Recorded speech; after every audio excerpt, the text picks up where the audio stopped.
Alors, la phrase ne dit pas, en anglais c'est don't say, n'est-ce pas? Et le mot rien en anglais c'est quoi? C'est nothing. Donc, ne dis rien en anglais doit normalement être don't say nothing. Mais est-ce que c'est vrai? Je ne vois pas, c'est I don't see. Personne, c'est nobody. Donc, je ne vois personne. Est-ce que c'est I don't see nobody? Vous l'avez deviné, le cours d'aujourd'hui, c'est sur la double négation en anglais. Comment s'y prendre pour ne pas tomber dans des pièges grammaticaux inutiles. Alors, après avoir regardé cette vidéo, vous saurez exactement comment faire des phrases qui ont des négations dedans. À vos carnets de notes, ready, let's go! Hello everybody, it's Coach Joe, your English coach. So without further ado, let's get started. Et je vais tellement vous simplifier ça que vous ne l'oublierez plus jamais. Alright, comment est-ce que je vais vous simplifier cela? C'est très simple. I will list out some of words that come up all the time that we use in negative sentences. Donc je vais lister certains mots ici qui reviennent tout le temps qu'on voit dans des phrases négatives comme no, no. Par exemple, je n'ai pas de bière dans le frigo. Est-ce que c'est I don't have no beer in the fridge? No, no, no. What are we going to replace this with? Any. Ok? Donc, no devient any parce qu'on ne peut pas faire de double négation dans la vaste majorité des cas. Restez jusqu'à la fin. Je vais vous faire des phrases qui ont des doubles négations dedans. Ça va vous exploser la tête.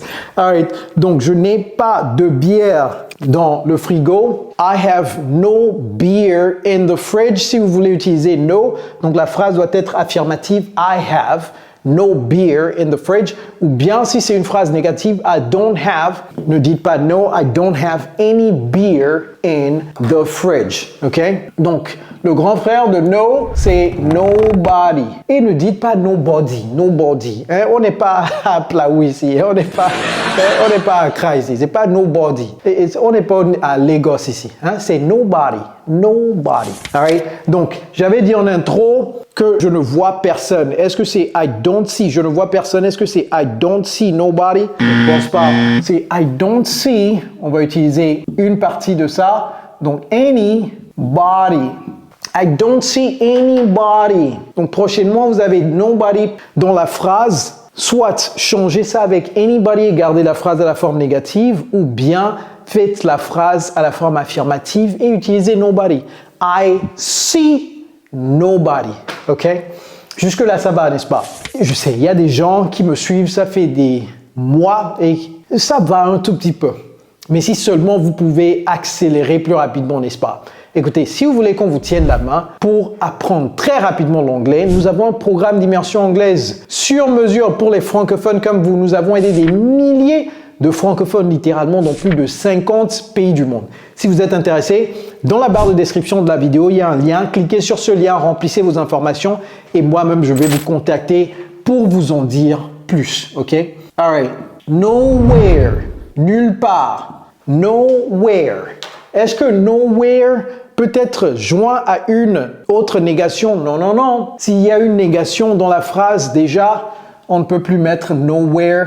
Par exemple, je ne peux le trouver nulle part. En anglais, ce n'est pas I can't find him nowhere. Non, c'est I can't find him anywhere. Anybody, anybody, anywhere. OK? All right. Ne me fais plus jamais cela. OK? Ne me fais plus jamais cela. Et qu'est-ce que la personne a fait même? Don't do that to me, never. Don't never do that to me. No, you cannot say don't never. OK? Qu'est-ce qu'on va dire?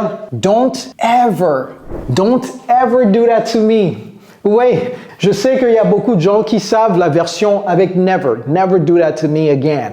Mais est-ce que vous saviez qu'on peut commencer la phrase par don't? Il faut juste changer never par son petit frère ever.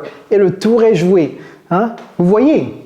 Alright. De la même manière, neither ou bien neither, vous pouvez prononcer ça neither. Son petit frère, either. OK? Je ne l'aime pas non plus. On ne peut pas dire I don't like it ou bien I don't like him ou I don't like her neither. Non, c'est I don't like it ou bien I don't like him ou I don't like her either. Okay? I don't like her either ou either. None. None, c'est quoi? Any. None, c'est any. I don't see none of them. No, I don't see any of them. Okay? I don't see any of them. No one. No one, deux mots. C'est anyone. I went to the meeting, but I didn't see no one. Je suis allé à la réunion, mais je n'ai vu personne. Ce n'est pas I didn't see no one, c'est I didn't see anyone. Anyone, c'est un mot, no one, c'est deux mots, ok? I didn't see anyone, ou bien I saw, passé simple de see, I saw no one. Ok? I saw no one. Alright, je vous avais promis quelque chose tout à l'heure, patientez, je vais l'écrire ici, les vraies doubles négations là. Nothing. Nothing, c'est quoi? Anything. Wow. Donc, il y a any, anybody, anywhere, anyone, anything. Alright? Je n'ai rien fait, ce n'est pas I didn't do nothing, c'est I didn't do anything. Mais non, il y a de vraies négations. Ok? Il y a de vraies négations. Les vraies négations expriment en fait une affirmation, c'est-à-dire quelque chose de positif. Okay? Pas nécessairement positif dans le bon sens de la chose, mais grammaticalement, une phrase positive. Lorsqu'il y a deux négations qui se clashent, ça exprime un positif. Je vais vous faire un exemple tout de suite. Ce n'était pas trop cher, mais ce n'était certainement pas rien. Okay? J'ai acheté quelque chose, la personne a dit « Oh, est-ce que c'était cher ?» Non, ce n'était pas trop cher, mais c'était certainement pas rien. Vous voyez, pas rien. All right, so how do we translate that sentence? It wasn't too expensive, but it wasn't too expensive. Cher, c'est expensive, okay? It wasn't too expensive, but vous voyez comment j'ai prononcé? Certainement, certainly didn't cost nothing. What? Vous allez dire, coach, ça c'est vrai ce mensonge? Oui, c'est vrai. C'est vrai. Donc ici, vous avez cette négation, didn't cost, et puis cette négation. Ça veut dire que ça a coûté quelque chose en fait. Ça n'a pas coûté rien. Okay? J'ai dû dépenser, mais comme j'ai la poche lourde là, je ne dirais pas que c'est trop cher, vous voyez. Alright? Donc, encore une fois, ce n'était pas trop cher, mais ce n'était certainement pas rien. It wasn't too expensive, but it certainly didn't cost nothing. Alright, so, et attention, il n'est pas personne, hein? Vous voyez quelqu'un là-bas et vous dites, oh, je vais aller le saluer rapidement, je reviens. Et vous dites, attention, il n'est pas personne. Comment dire ça en anglais? C'est-à-dire, faites attention, cette personne-là, il n'est pas personne. Donc, on peut dire ça en anglais également. Ok, be careful. Attention, c'est be careful.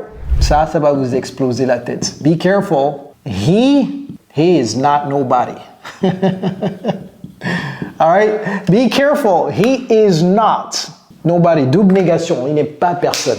You can use that in English. Écoutez, les doubles négations, grammaticalement, on ne le fait pas. Mais les Américains, ils en raffolent tout simplement. Si vous voyez n'importe quel film noir américain que vous voyez, ils font des doubles négations tout le temps. Don't tell me nothing. I didn't see nothing. I don't talk to nobody. Ils peuvent dire ça en anglais, noir américain bien entendu.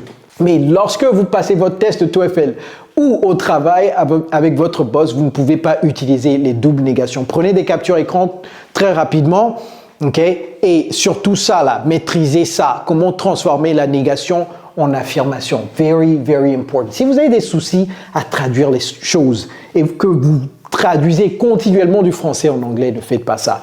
Regardez cette vidéo juste après celle-ci pour avoir le plan d'action pour savoir comment penser directo en anglais. All right, everybody, it's Coach Joe, your English coach. Take care, guys.